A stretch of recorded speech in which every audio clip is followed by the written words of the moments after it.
The outfit. Let me turn off this light behind me real quick. That was Hold on a second.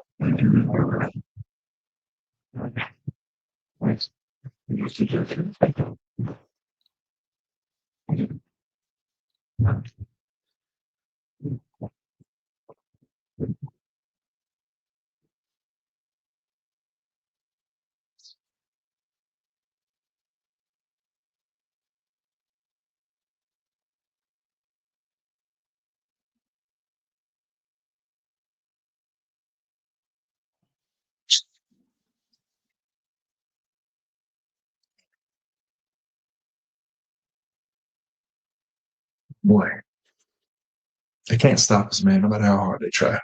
We're no, gonna figure it out. we're good now. All right. So are you ready then? Are you ready? I'm ready, man. All right. We're already recording. I guess we don't need a 30-second timer since it's just two of us. Yeah, nothing to sink. Yeah. Yeah. So all right. I'm not gonna do a background. Screw all that. You can hear me just fine? I hear you great. All right, cool. All right, dude. Wait, Ready? wait. I'm not ready. You're not gonna put the full series background up there? Man, It's 2 seconds. It's 2 seconds. I know, but maybe that's what the problem was. There's no way it was. Okay, we've solved the problem. Now you got to give the people what they want. Look at that. All right. Are we still good? Yeah, we're great. I thought maybe that's what the problem was. Maybe this website couldn't handle two people with backgrounds. Couldn't handle all that TPS sauce. Yeah, exactly. All right. So if you're ready, I'm ready. I'm ready. All right. Let's do the dang thing. All right. What's my name? What's my name? All right. Sorry. Spitting some bars over here. Oh yeah.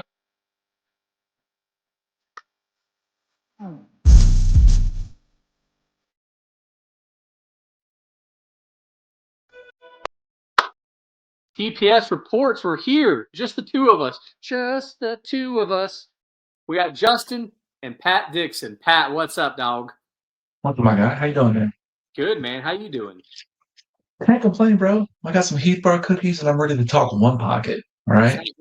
Yes, we got one pocket. Our first one pocket event of the year. Yes, I said first because this year, 2025, we are having two. And guess what? They're both part of the points events. This was points event number 3 of 2025. March 1st, Smoke and Q, $1,000 added, 32-man field. Boy, this was a fun one, dude. I'm not even going to lie. This one was a lot of fun. Pat, you were there for most of the day, man. I enjoyed myself. I didn't think I was. I ain't gonna lie to you. I did not think I was going to enjoy myself one bit watching One Pocket. But this is what I've learned. For all of us that say One Pocket is boring, stop watching it by yourself. Stop watching it on YouTube. Watch it with someone in person who likes One Pocket and talk about it with them. That's what'll get you into it. So shout out to Brian Francis and Brian Henson for being over there helping commentate all day, as well as sharing insight on the most boring thing. What Yes. used to be the most boring thing I've ever seen, but I've grown to appreciate it. I really wish I could have played. It's a super fun game when you learn. Yeah, it's pretty awesome. Brian Francis joined us for the second straight tournament to be a commentator. Brian Henson jumped in for a little bit again. You were there for most of the day. I was there for some of the day. Brandon Mullis was there for some of the day. So we had the full crew. First and foremost, let's thank all of our sponsors before we go any further because this definitely would not be possible without them. First and foremost, Portico. They're awesome. They were the main sponsors. They really brought this tournament together. Portico licensed general contractors. They're the man. They're the people. They're who you want to call when you need stuff done. Thank you so much for them for allowing us to put this tournament on. We also had some other really good sponsors. Deadstroke Media. Obviously, that's you, Pat. Great job. Always looking good. We'll get into some more of your stuff here shortly before the show's over. We also had Inkwell Design, JC Riggs making another sweet trophy. I know the winner was very glad to take that home. We had the Roundabout Grill, once again sponsoring us. Go get some food from there if you're up for breakfast or lunch tomorrow. Alpha Installations, Rhett Alvarenga actually played in the tournament, so thank you. Red's Debris Removal and Hauling. Tim's Q's, thank you so much to Tim Hewitt. If you need any Q work done, feel free to give him a call. Branded Solutions, we just posted a video earlier today on Facebook. Go check it out, see what he's all about. PoolDoctors.com, obviously, if you need a swimming pool, summer's coming right up. Fast Action Billiards, that's where our next event's going to be. We'll be talking about that more before the show is over. You can also check Pat's background.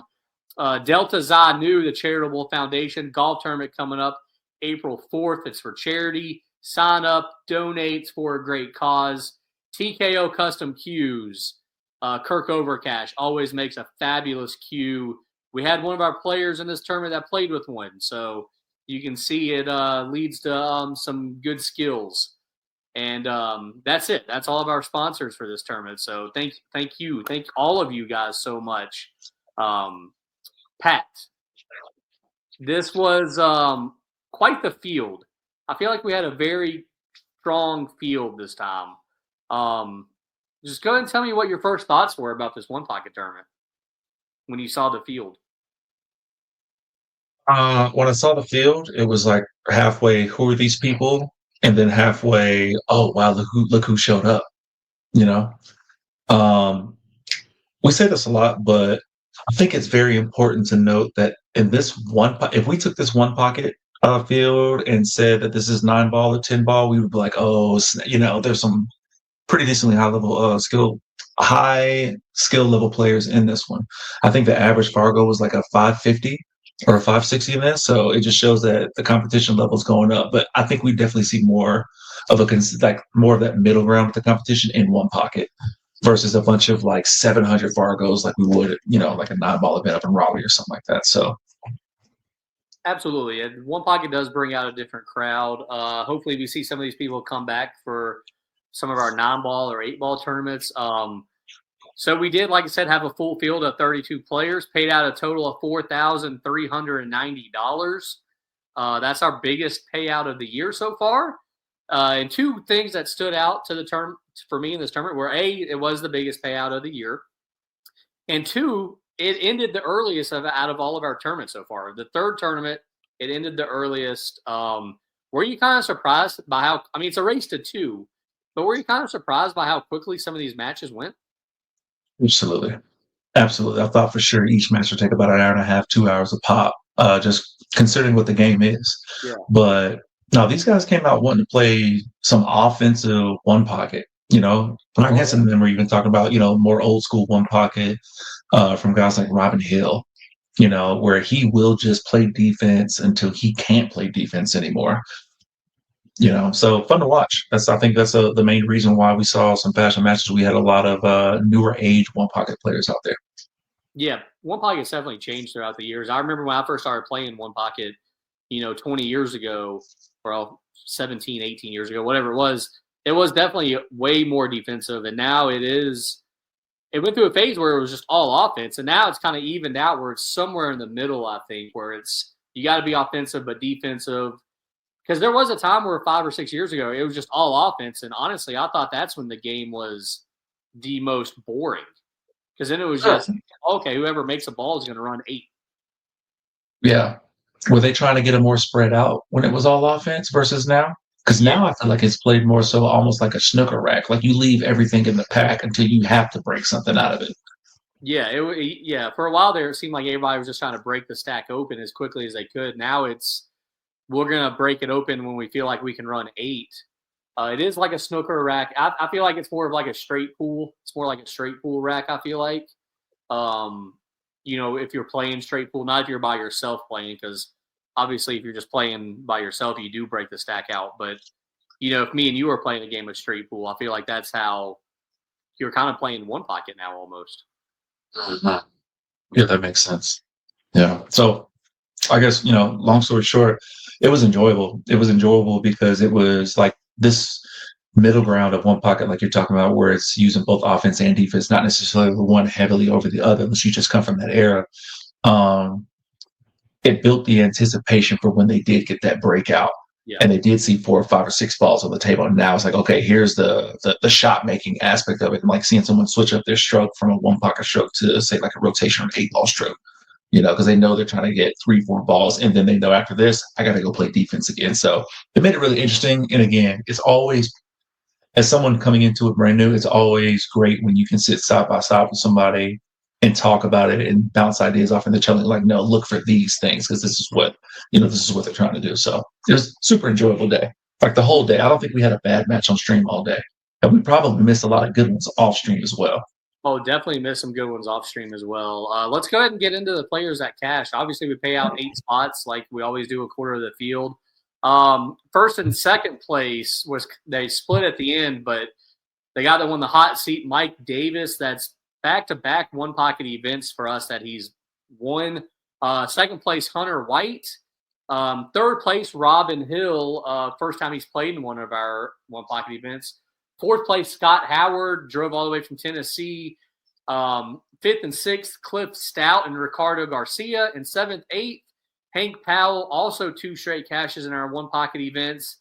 And Jeff Pate. It's a pretty strong top 8. I mean, what kind of sticks out to you first, Pat, and what do you want to talk about first? The first thing that sticks out to me is anytime Hunter White loses a one pocket event, especially one that a local one like ours is. So I think that's the first thing that sticks out. But I mean, losing to Mike Davis is you can do that in any game on a pool table. So definitely no shame in that. But I would say like the bigger standout-ish kind of thing to me is Hank Powell being 7th, 8th. Like this is, I think maybe his second one pocket event that he's played in. Yeah, and He cashed in it, and I remember I remember there was a lot of times when he was playing where he would just verbally be saying aloud, like, I don't know what I'm doing. I'm just trying to make a ball at this point. So he's just out there just trying something new and having fun with it, but trying to learn the game in real time. And just his raw skill, he's gonna be there. I thought maybe he would get 9th, 12th in this field, honestly. But the fact that he got 7th, 8th, that's like, okay, that stands out for sure.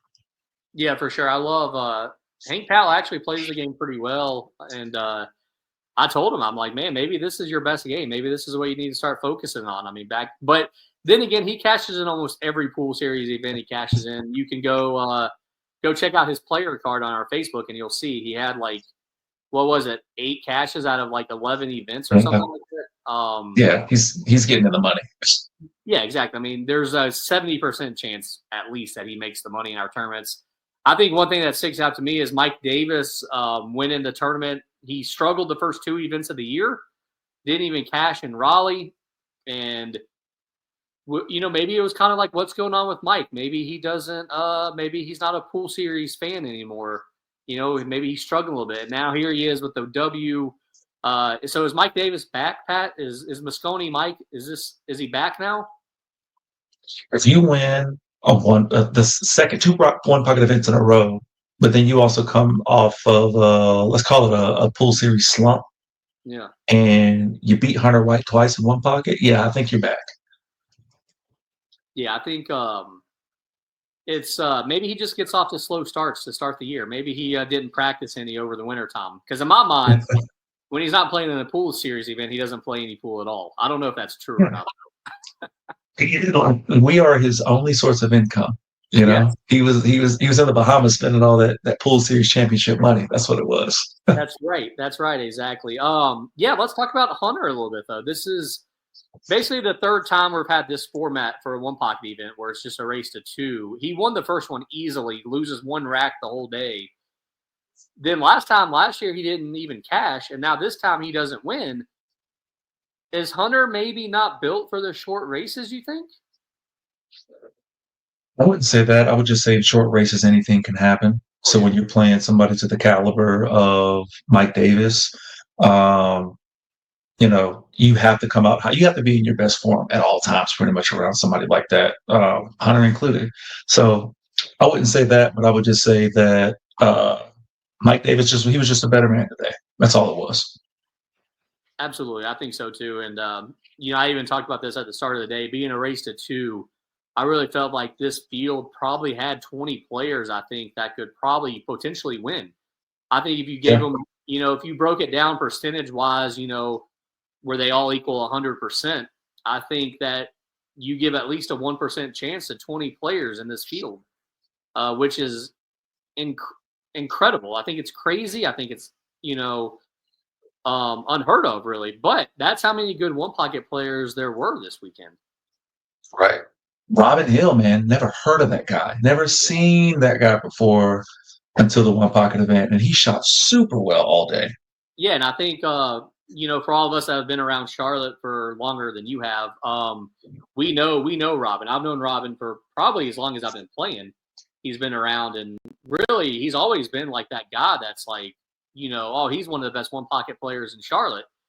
You just never see him play. He never comes out. And honestly, I've seen him more in the last 3 months than I probably saw him all of last year. But the thing is, I might not see him again for a year after this. You never know with that guy. Right. Well, I hope I hope he comes back out. I hope he comes out, travels with us a little bit, maybe even up to Statesville or something like that. I hope he enjoyed himself enough that maybe we gave him a reason to come out. Yes. I hope he continues coming. I hope he does play a little he will play a little rotation. So maybe he will come and play in one of our non-ball tournaments or something. But yeah, it's no surprise to me that he finished as high as he did.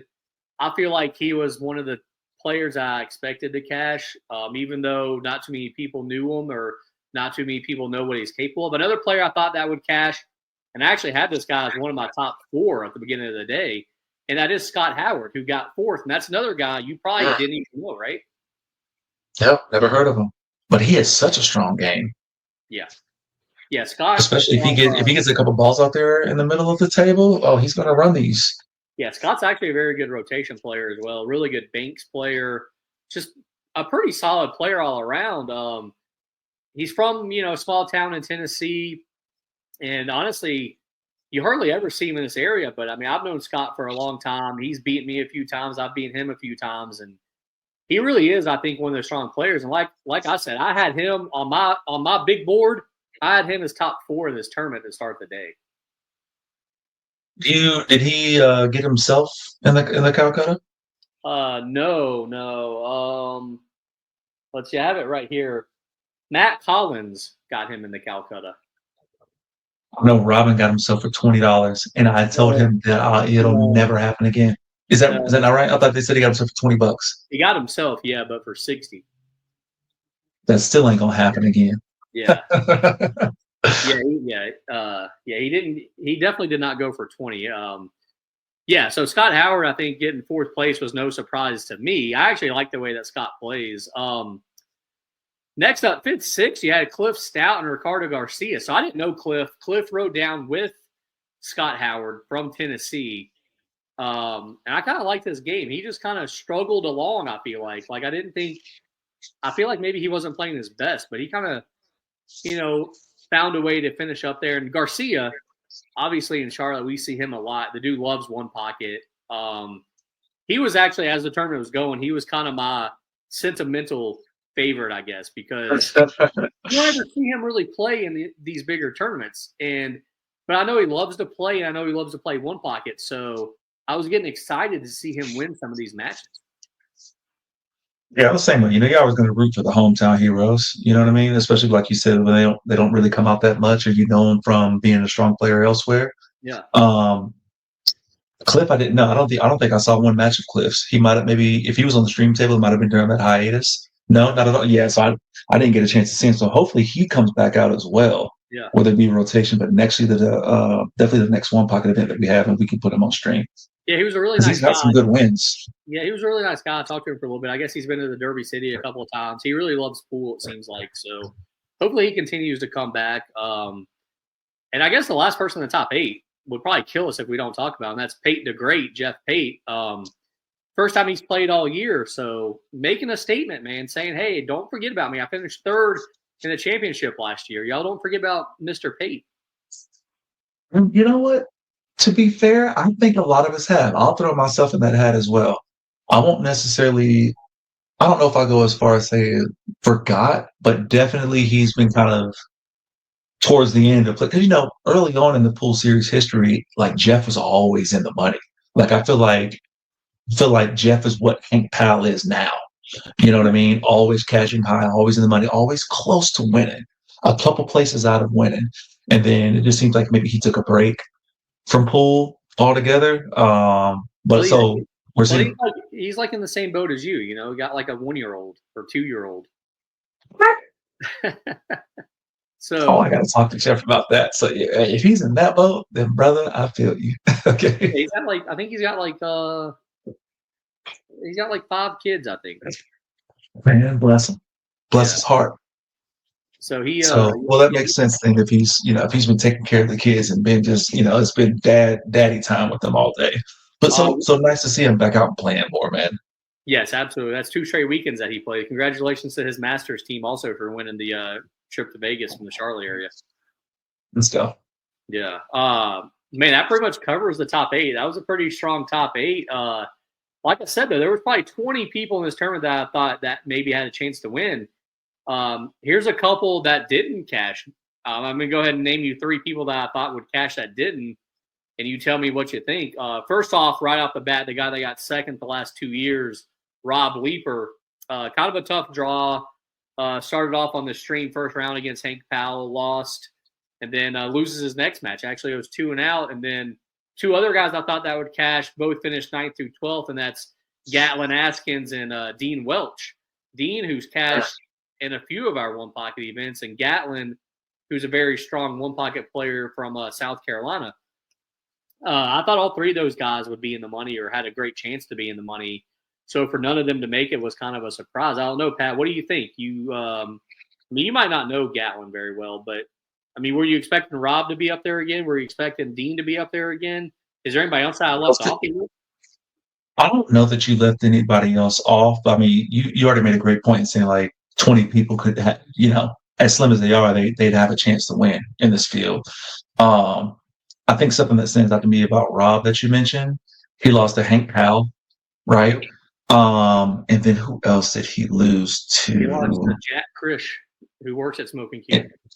Jack Chris, who works at Smoking Cues. I don't know. I've never heard of Jack playing one pocket before. He played last year in our one pocket tournament. Won a couple of How did rounds. he do? Oh yeah, Yeah. that's pretty good. No, I never expected Leaper to go 0-2 in anything, let alone one pocket. I actually thought, but one of my surprises is Brian Henson. Yeah. Brian he loves one pocket, man. Loves one pocket. I want to see his draw. So he gets Mike Davis, second round. That's tough. And then third round he gets Chris Clark and goes to the hill, and they're pretty close in skill level. So maybe kind of a tough draw for Brian. But I thought I would think that if he didn't cash, he would get like maybe 9 through 12. But I didn't expect him to see him down there 17 through 24. But I like your 3. I don't think Yeah. there's anybody else that I can look at and be like, I don't know why that guy's not there. Yeah, I like Brian Henson's game a lot, and I know he loves one pocket. I think his biggest problem, though, and one reason why I don't really expect him to do so well in this tournament is he just doesn't get out and play this kind of competition very much. And, Mm. On paper, yeah, he could be even with a lot of these guys, but when it comes to the pressure of the tournament and the situation, Brian just doesn't have that experience that like a lot of these guys have. So to me, it's kind of like, yeah, he's good, but it's kind of like, we're in March now, so the NCAA basketball tournament. It's kind of like when somebody like Lehigh, you're like, yeah, Lehigh, they're a good team, but are they actually going to win a match in the NCAA tournament? And sometimes they do. Sometimes they beat Duke, and it's awesome. But then other times they just lose first round, and it's like, okay, well, we knew they just didn't have that experience. So I think that's kind of where Brian is. Like, great player, like solid game, but until he gets that more experience, I don't know if I expect him to be in the money in this kind of field. It's a good point. That's something that I didn't consider because tournament toughness is a real thing. Yes. Being able to battle through, especially if you come in and you do have to play a Duke, a UNC. To your point, he played Duke second round. Yeah. Exactly. You know what I mean? So how do you approach that? Number one, knowing that you're going and play a player like that. Two, if and when you do lose, how do you approach coming in to the next match in a must-win situation and go home? Yes. So that's a good point. Yeah, it's a different situation. People don't ever think about that. That's the human nature part of the game that I think people don't talk about. One other person I want to shout out before we get to talking about some of our stream matches is the guy who normally gets 9 through 12. We call it the Jacob Blake spot. I just want to shout out to him. Did not get the Jacob Blake spot this time. Sadly, went 2 and out. One pocket is not his game, I know, but still rooting for him. I'm waiting for him to get over the hump, waiting for him to get in the money one time. Just wasn't supposed to happen in the one pocket tournament, I guess. No, I think it's going to be. I think it's going to be here. I think it's going to be a fast section. We're going to see Jacob break through and get into the money. He had a great performance the last time we were there. I think he got 9th through 12th. Yes. Yep. I think he got 9th through 12th, but he was playing very, very strong. Where I think we all were looking like today might be the day. Yes. Today's probably the day. So I think he's going to come out. He's going to play strong. He's going to crack into the money on this time. I think so too. I think this could be his spot because he played great up there last time. You can go back and rewatch one of his matches against Rico Gonzalez on the stream. Jacob basically puts on a show. Pat, I'm going to switch it over. Let's focus on you for a second here before we dive into our stream matches. Mostly because, I got to go grab my computer charger here because my computer's about to die. But tell the people all about the Ultimate Pool and how you had a good action match last Friday that was also on your YouTube channel. And it was a lot of fun to watch. I watched, as much as I could. Sadly, I couldn't be there. Hopefully, I can be there for the next one. But just go ahead and tell the people, take a couple minutes here, tell the people all about it, get them warmed up to the Ultimate Pool in the Charlotte metro area. Go ahead, Pat. Appreciate the intro, Justin. So, Ultimate Pool League, Charlotte metro area. We're launching a new format here in the greater Charlotte area. So, Ultimate Pool is basically like a chase 'em down format to where it is 5-on-5, our 5 versus yours. We're going to put up, you guys are going to put up, and then we're going to play a 30-minute match of 8-ball. There is a 30-minute match clock and then a 30-second shot clock that you have. And it's basically who wins the most racks in that amount of time, in the time of 30 minutes. So if you're X amount of points better than I am, then the handicap going into this match may mean that I'm starting off with 1 rack on the board already and you have 0. So now you're going to have to try to catch up. And eventually, when the time runs out, beat me. So it's 30 minutes to see who scores as many racks as possible. It's international 8-ball rules, which has a lot of cool, funky, different rules than what we're used to playing down here. One of them being that the 8-ball rack's on the spot, and you do not have to call any pockets. Even the 8-ball, you don't have to call. So the event that we did on Friday was down at Sticks and Stones, where we did a promotional 3v3 event so people can kind of see with their own eyes how the Ultimate Pool League format works. So check that out on Deathstroke Media, as well as the Ultimate Pool League Charlotte Metro YouTube pages. I've got matches on both of those, but the full live stream is on Deathstroke Media. But yeah, man, we had a good time. The players had a great time. We did the 6-ball shootout afterwards, where you basically rack up a triangle of 6 balls, and then whoever can clear the 6 balls off the table without fouling in the least amount of time wins. They had a good time. Good time. So we're in a few locations right now. We have Sticks and Stones locked in for Friday nights. We have Ford's Felton Tavern locked in for Monday nights. Both of those places down in Rock Hill, South Carolina. And we're currently in talks with Irish Q up in Huntersville / Cornelius on getting in there, because they're going to end up getting about 11 7-foot diamonds in their expansion area in about 2 weeks. We got some other places in the Gaston County area that we're working on getting in as well. So sign up for the Ultimate Pool League Charlotte Metro. It's going to be a great time. Yes, definitely go ahead and sign up. I like it. I like the no call pockets on anything. Love it. I hate call pockets on every shot. And honestly, I think it's cool that the winning ball you don't have to call too. I think that adds a good twist. So it should be a lot of fun. Definitely get signed up, people. But let's get back to the one pocket tournament at Smoking Q.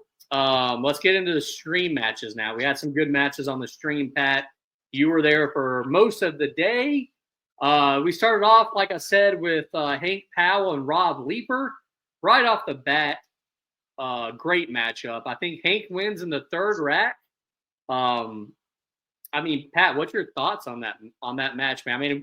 It was an upset, I feel like, because I had Rob as one of my top.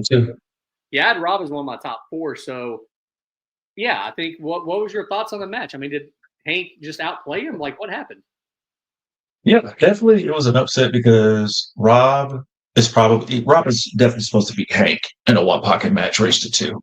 I think both players came out kind of cold. But Hank is one of those ones where he's going to find a way to just get back to doing what he does best, which is making balls. And that's what happened. He put himself in an opportunity to just shot make and move around the table as if it was a rotational rack. And that's the reason why he won. Yeah, I mean, Hank will tell you that he has not really the best strategy in one pocket, but that's what I love because, you know, in one pocket, it's so unpredictable. It's not like 9 ball or 10 ball or really even 8 ball, where pretty much you know what your opponent's going to do. Like, it's just a matter of do they play it well enough to beat you? With one pocket, it's all over the place. It's like chess. There's so many different moves, Yes. and I feel like maybe that threw Rob off a little bit. And then, like you said, they both did look a little cold, which we see that a lot in the first round. And that's another great thing about the pool series events. It's a random draw, so we do get these epic matchups in the first round. Definitely. And especially Hank. He, for me, is notorious for coming out in the first round and missing. He'll miss the most shots that he'll miss all day in round number one. He did that with me when we played at Blue Rocks. He did it here with Rob Leeper. If we ever have him on the stream in the first round, that is when you see him miss the most. It's like, wow, good lord, and then he'll find it. He'll find a way to make a couple of shots in a row, and then I hope you're up. I hope you're up in the sets because if not, you're probably about to take this first round L. And I think that's what happened with Rob. I feel like it just happened to Hank in our last tournament, our 9 ball tournament at Smoky Q. I think Hank was on the stream first round in that one too, and I feel like he lost, and then still And was it to Mike? What to Mike? Yeah, It was to Mike Davis. yeah, and he climbs all the way back through to make the money. So no, it wasn't to Mike. No, was it to Mike? It might have been to Mike. I think you're right. Yeah, that's a tough. Somebody show him. Yeah. So it can be tough sometimes in these tournaments. Second round, we had what I thought was another good matchup between two guys I thought could win the tournament. Obviously Hunter White, who probably was the favorite, but he beats Matt Collins 2-0. Matt plays really strong. You can go back and rewatch. He was on the stream a couple of times 2 years ago, including one match against me where he beats me. I think for Hunter to win 2-0 is kind of a statement. Yeah, I would say so too, because he could have come out and still been kind of building his game up a little bit, just kind of still getting a feel for the tables, not really playing at his, higher gear. Maybe saving that for later on, like you say. We always talk about how the better players they get better as the night goes on. But for him to come out, I think Hunter knows where his standing is and how people view him in one pocket. So he's going to come out and he's going to want to play strong from the get go and make a statement, tell everybody, look, when you get on the table against me in this one pocket game, just know you're going to be in for it. Yeah, I mean, Hunter knows how to pull his game up against the better players. And I feel like that's what he did. And they had that first rack. I don't know. Did you watch? Were you there for this match? Or had you left at No, this point? I left at this point. Okay, so their first rack, they have a great defensive battle, fantastic defensive battle. Basically, Matt finally fouls, and then Hunter makes two of the best shots, probably of the whole tournament, to finish off the rack.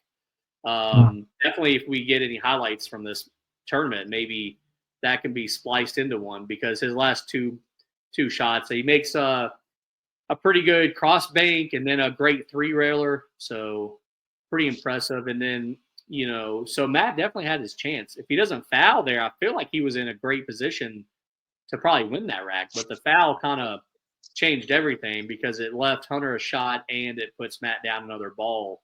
So it kind of changed up everything. Next up, we moved on to the Final Four, the winner's side, and we had two matchups. We had Hunter White again on the stream beating Hank Powell 2-0, and then we had Mike Davis beating Jeff Pate 2-0. I'll say, were you back for either one of these matches? I think I was there for Hunter White and Hank. Okay, so Hank will tell you Hunter basically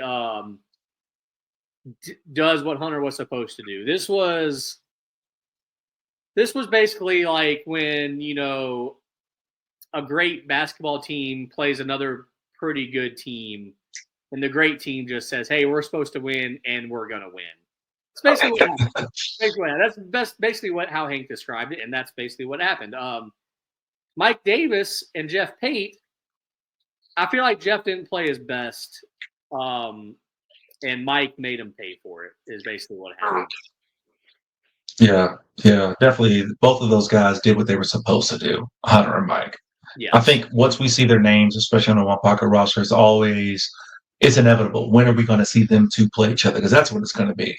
Yep. Um, so yeah, that Hank Powell and Hunter White match, that's exactly what it was. Hunter was showing what one pocket is supposed to look like at a very high level. And it's just like you said, Hank can tell you he was somebody that was kind of a little bit fish out of water, you Yep. know. Fish out of water. He was kind of blessed in the first round because his opponent was also trying to get a feel for the table and was missing a lot of shots that he normally wouldn't miss. But now you've got a one pocket champion in front of you who has already made a statement earlier and told you that he's been ready. He doesn't have to warm up; he's already warm and punished just as well, if not better, than Mike did against Jeff Pate. He was Yeah. on. Yeah, I mean, I feel like Hunter and Mike at that point were like, "Hey, we're the best two players in this tournament, and we need to make sure that our opponents know it." And that's basically what happened. Uh, yeah, I mean, there was no surprise. I mean, we would have liked to have seen some better matchups there, but sometimes the best players just do what the best players do. Now we moved on to the Final Four winner side, where I feel like we did not get good matchups. Hunter White beats Robin Hill 2-0. Mike Davis beats Ricardo Garcia 2-0. Neither match took 30 minutes, Pat. I was just looking at the Hunter White Robin Hill match, and it says 23 minutes. Yeah. That's crazy. And then Mike Davis match was 28 minutes.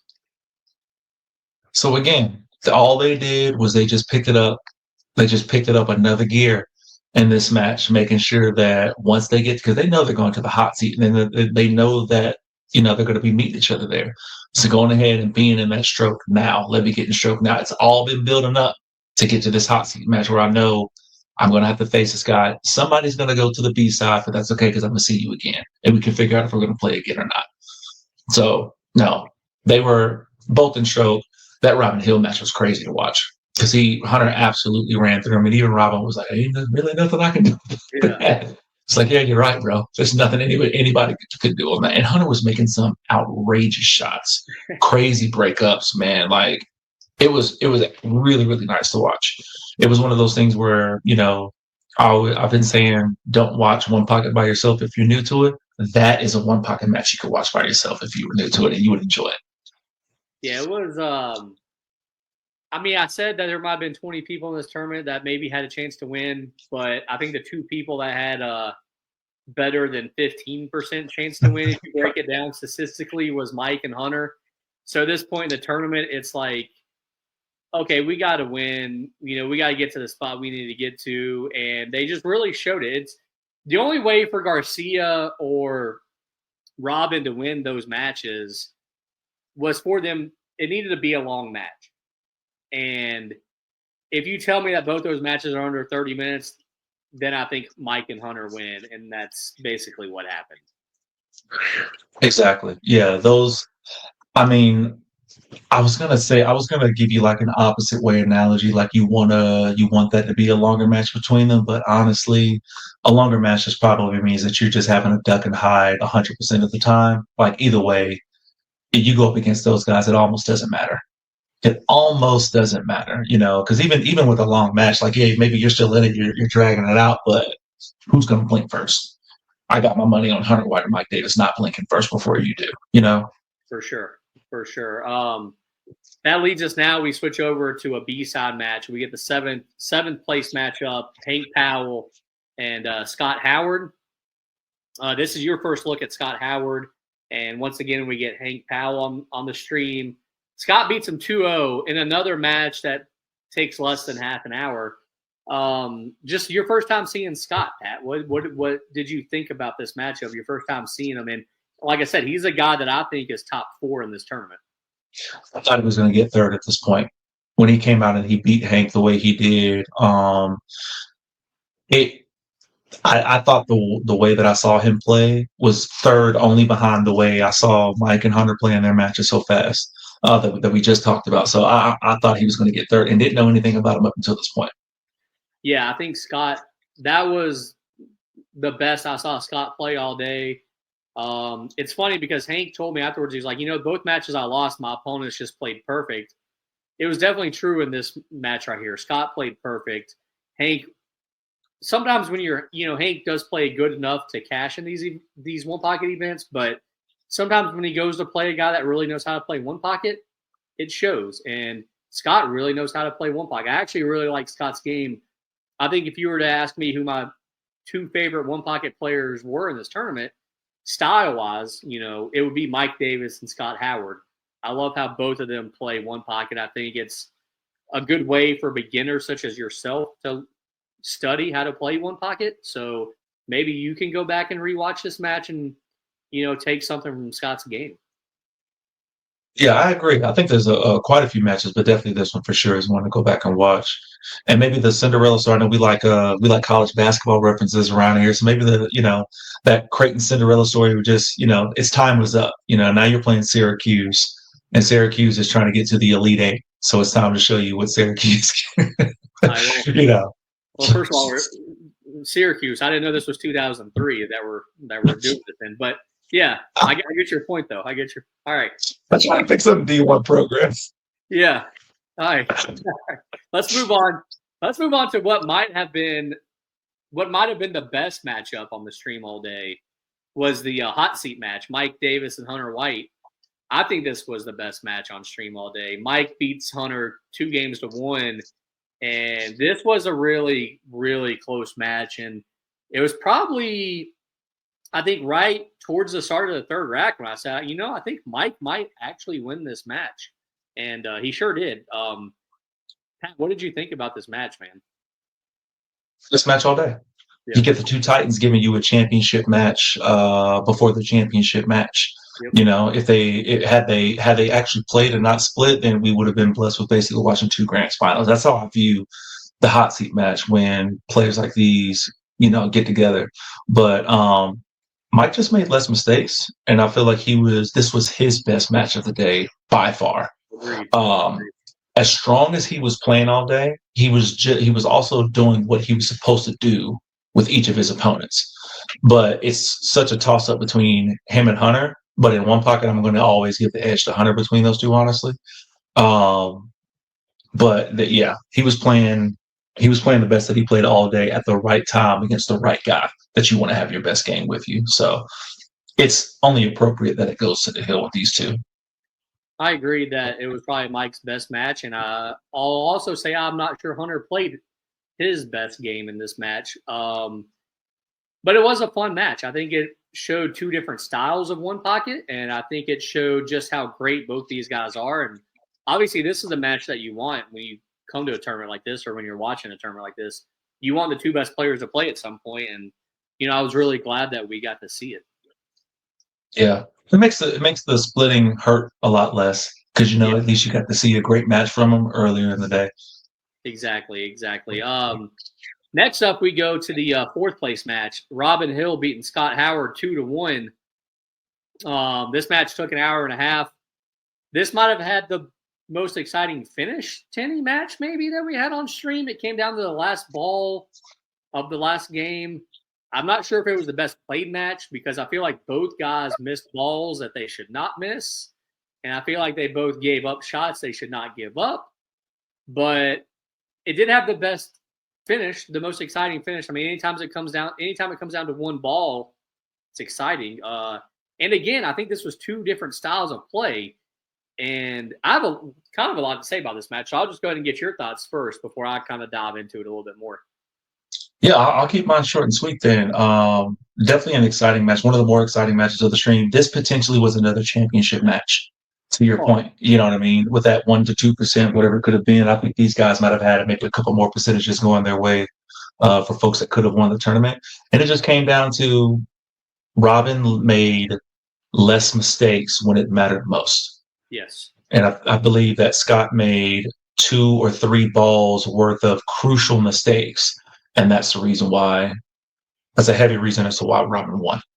Yeah, I think, like you said, this was a championship caliber match. I think in a lot of one pocket tournaments, this could be the finals, really, honestly. I mean, in a different world, this could have been the final matchup. But yeah, I think this was two different styles of play. Robin's going to play very old school, a lot of defense, don't want to go for balls.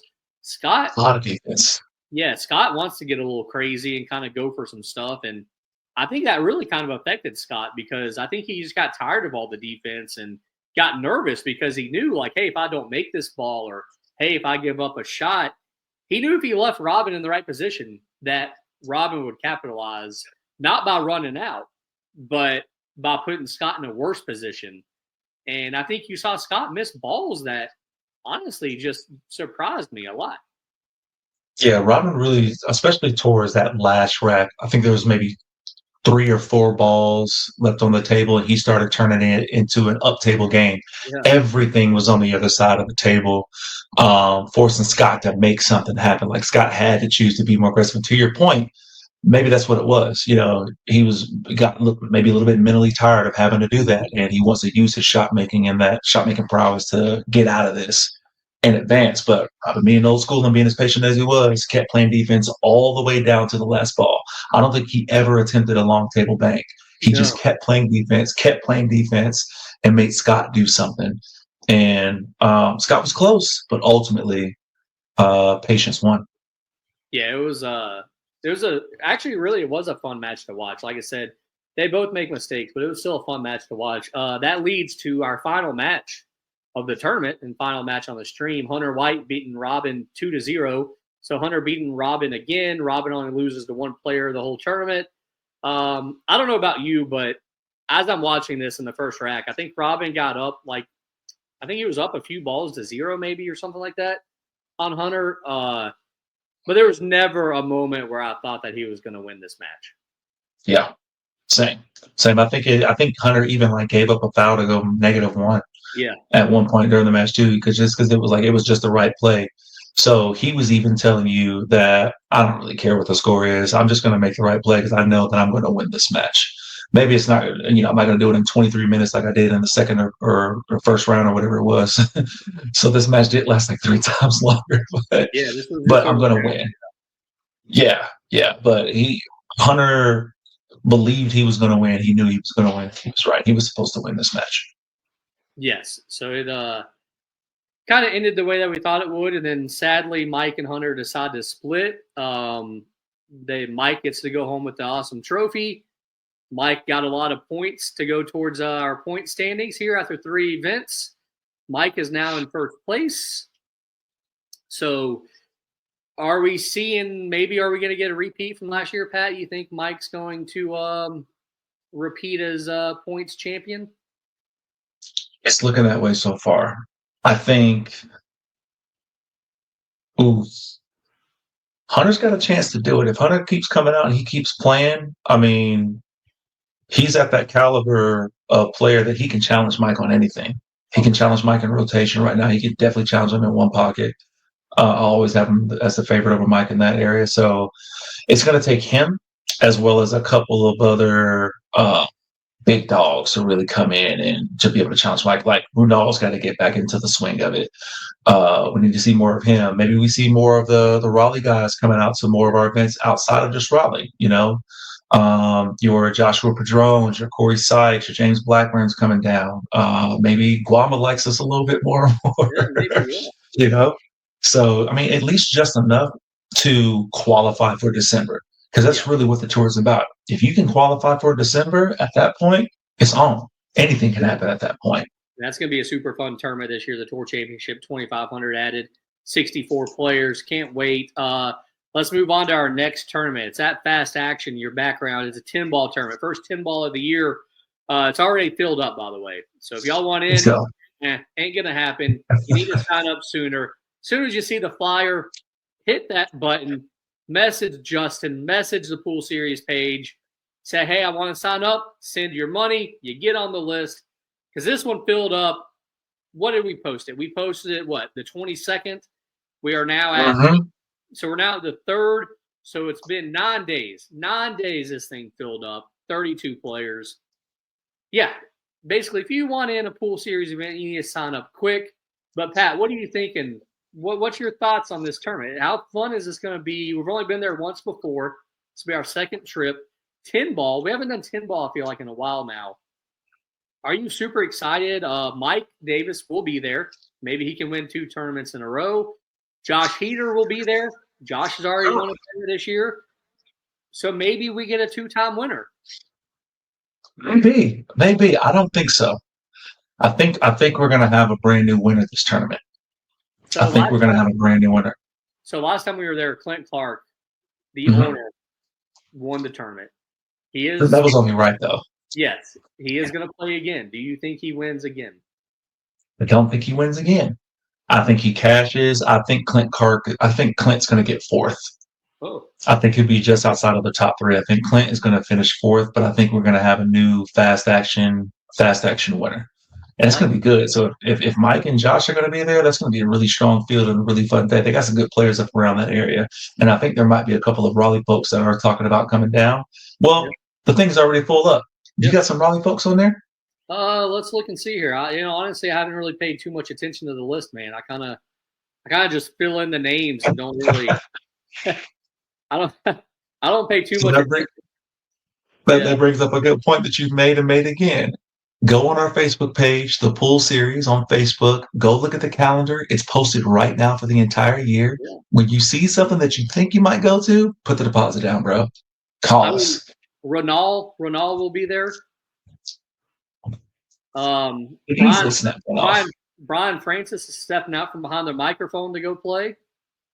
We Let's got, go, baby. we got. Here's my pick to win the tournament. Actually, the machine, David Anderson.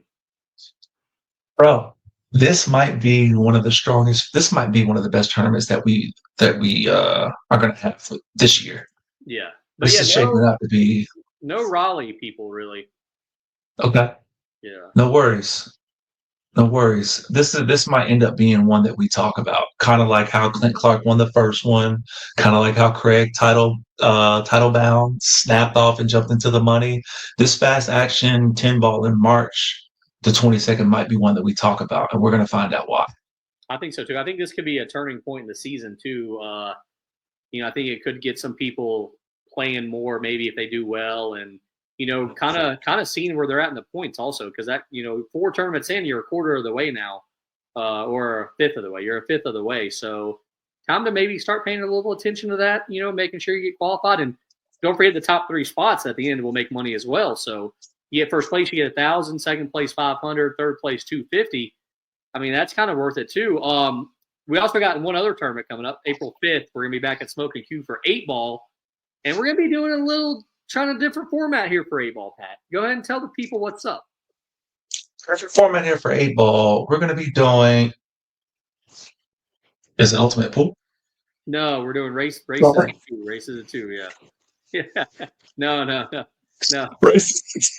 I'm Yeah. just messing with Ultimate races to Ultimate two. Pool is your thing. That's your thing. Yeah. Yeah. No, we don't that. Races to two, best 2 of 3 sets. So we're moving to the sets for 8 ball.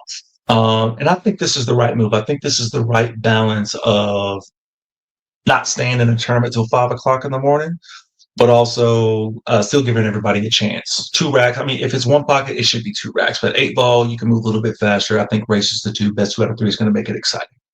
Agreed. I think it's going to be a lot of fun. I'm looking forward to it. I love 8 ball. So, first 8 ball event of the year. We are mixing it up pretty well this year between 8 ball, 9 ball, 10 ball, and obviously just 2 1 pockets. But we are mixing it up pretty well between the 20 regular season events. Obviously, the Tour Championship is 9 ball, which will probably always be 9 ball because that is the most popular game in the United States of America. Pat, is there anything else that you want to mention about this 1 pocket tournament that we just had? Any last words? Anything to send the people home? Shout out to Smoking Q, one of the best venues to be at, regardless whether you're just playing on the weekend or playing in a tournament, one of our pool series tournaments. Ha! Love that place, man. So shout out to them. Yes, absolutely. Shout out to Smoking Q. Like I said, it's always going to be my favorite place to go. I think there's other places that are really great. There's other places that are a lot of fun to be at, but Smoking Q will always be my personal preference. And it was a very fun event. I love that Matt Riggs allows us to have tournaments there. I love that he allows us to have one pocket tournaments there. He loves to play one pocket. I wish that he would have played, but maybe next time. Pat, this has been a fun show, the TPS Reports. Check us out on the Pool Series YouTube channel. Subscribe, like, all that jazz. Pat, I guess we'll see y'all next time, right? March 22nd, baby. Fast action billiards. Check you later.